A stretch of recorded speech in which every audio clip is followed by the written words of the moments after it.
Filming with professional athletes isn't like shooting regular pieces of content. These people dedicate their lives to training, their diet, their lifestyle, all to be successful. So if you want to capture them at their best, you need to know what you're doing. So I'm going over 6 key tips from the things that I've learned over the course of the past 5 years to enable you to get the... Whoa, what was that? I gotta go check that out. For context, that was Gordon Ramsay's Aston Martin, and that sounded incredible. Anyway, as I was saying, I'm going to be going over 6 key tips from things that I've learned to help you get the best footage and make sure your shoots are going as smooth as possible. And just before we begin, shout out to my guy Kofi, as he was the inspiration for this video. Number 1 is to become an athlete yourself. I'm joking. You don't need to become a professional, but if you want to work in the fitness industry and work with some of the best in the world, it helps if you look after yourself as well. Why? Well, besides the million reasons how it's good for your mental, the physical, all the benefits that exercise gives you, when you're filming with athletes, it usually means you're going to be in uncomfortable situations, or at least filming a lot of handheld, a lot of time on your feet. You're not in the most ideal situations, like an interview where you put the camera to the mics, do the lights, sit down, let it happen.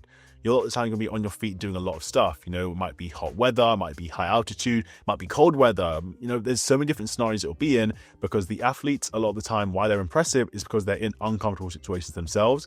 And if you want to capture real raw footage of them, you're going to be in those same uncomfortable situations. If you're gassed within 5 minutes, not only does it look bad to the athlete, and they're a bit like, oh, you good? Like, you can be able to carry on. But it also looks bad for the client, for everyone involved, if you're struggling to be able to get the shots because you aren't fit enough. So, you don't need to become an athlete. You don't need to spend all your time in the gym. Just make sure you are fit enough. So be active yourself. On your days off, instead of just sitting all day editing or watching TV shows, go out for a small run, go to the gym, do something just to keep yourself active, and you'll reap the rewards. I promise you that. And I'm saying this from experience. I go to the gym, I do quite a lot of exercise, and I'm not really a runner. I've been trying to get into it a little bit like everyone else in the world. But when I went to Albuquerque, don't go there, it's boring. But when I went there in the altitude, I've never experienced like high altitude like that. That's different. Insert footage of me after running about, 300 meters with Josh Kerr. I tried to keep up. I lasted about 100 meters. Start point was, focus. There, white shirt standing. Oh my gosh, he's so fast. And I'm being serious. I was trying. I was keeping up. He wasn't going on a fast pace. It was like a 10-mile steady run. I mean, his steady run and my steady run are two different stratospheres when it comes to running, but that was tough. So you don't want to be like me in that situation. I mean, I did manage to keep up enough to get the shot, but you don't want to be like me in that situation. So do some exercise. Number 2 is to know the sport and the movements involved. If you're filming a sport, you need to understand the movements that come with it. Not just what looks cinematic, but what is actually realistic. As cool as they look, you wouldn't see a sprinter doing muscle-ups or a weightlifter doing intervals on an assault bike. So don't ask if subjects do things they wouldn't usually do, because 1, they probably won't do it well, so it wouldn't look that great anyway. 2, they won't be comfortable doing it because they don't usually do it, and it's on camera. And 3, for the final video, people watching are like, why is this person doing that when they don't do that? It's a bit misleading. It's just not accurate to what they do. Also on that, as well as knowing the movements and the things they're doing, understand what is quite difficult for them. Some athletes make these things look effortless because they're professional athletes and that's just what they do. To the average person, it may not look like they're putting in much effort, but it is quite taxing on their body. So be aware of what you're asking them to repeat and how many sets and reps they're doing. I find it's best to actually communicate with the athlete on this, but I'll get into that later in the video.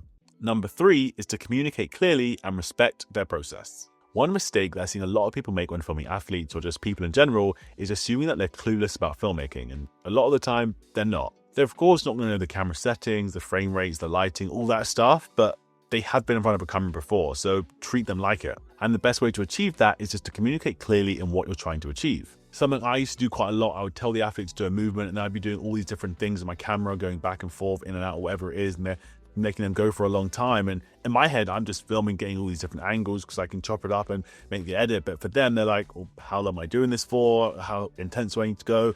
Why is he going back and forth like that? All these different things. So it's a lot easier if you just communicate to them. And another thing that every creative is guilty for is constantly saying one more. Just one more. Last one, we got it. Stop doing that.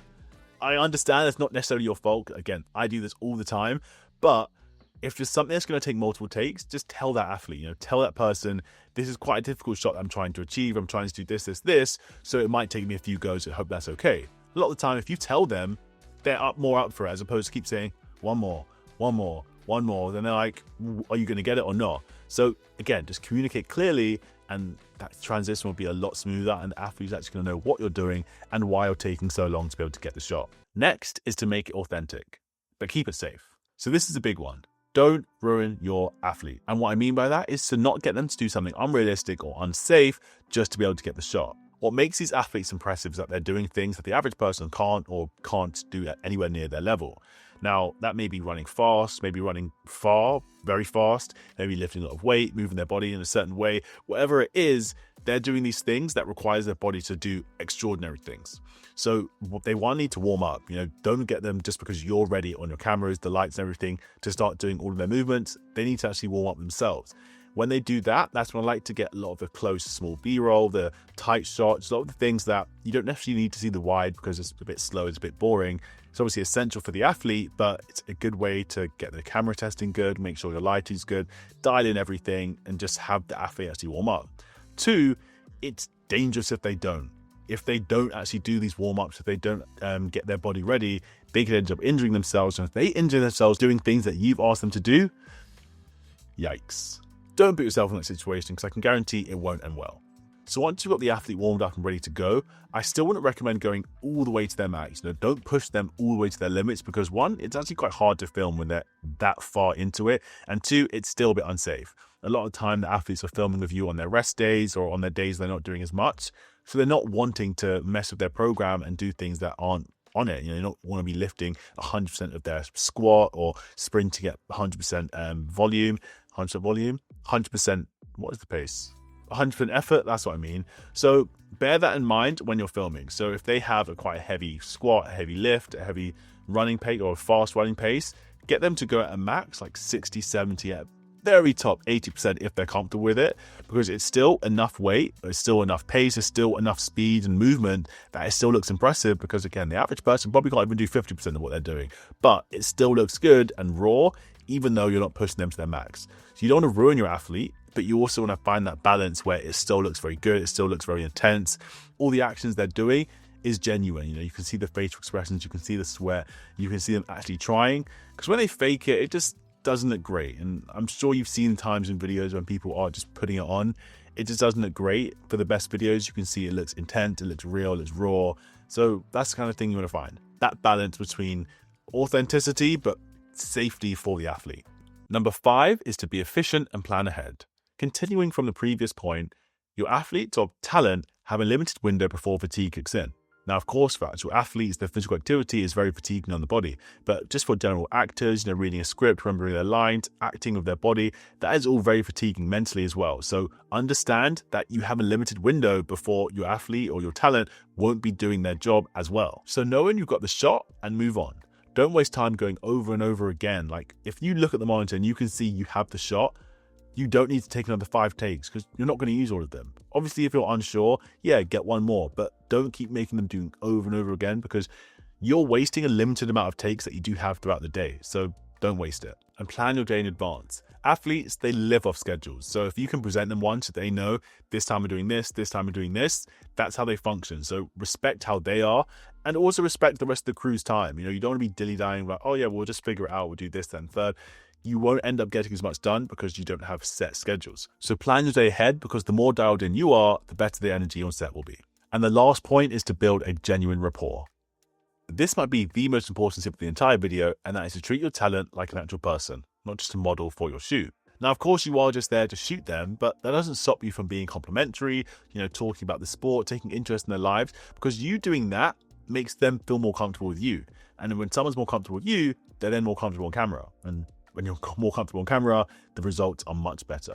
Talk to them about their sport, ask them about their lives, show genuine interest in their craft. That allows the athlete to be much more confident, relaxed, which is just going to create a smoother time on set. I've seen directors who only care about the end product and treat the athlete like a prop. Don't be that guy. That kills the energy very fast, and once the energy's gone, everything else is ruined. So just be a nice person. Learning these steps helped my shoots go smoother, my footage look better, and the athletes actually remembered me in a positive light. They actually follow me back on Instagram, so you best believe what I'm saying. I'm joking, but just at least make sure that the athlete's happy to film with you again. So that's it. If you've got a lesson, laugh, or a light bulb moment from this video, I'd really appreciate it if you drop a like down below.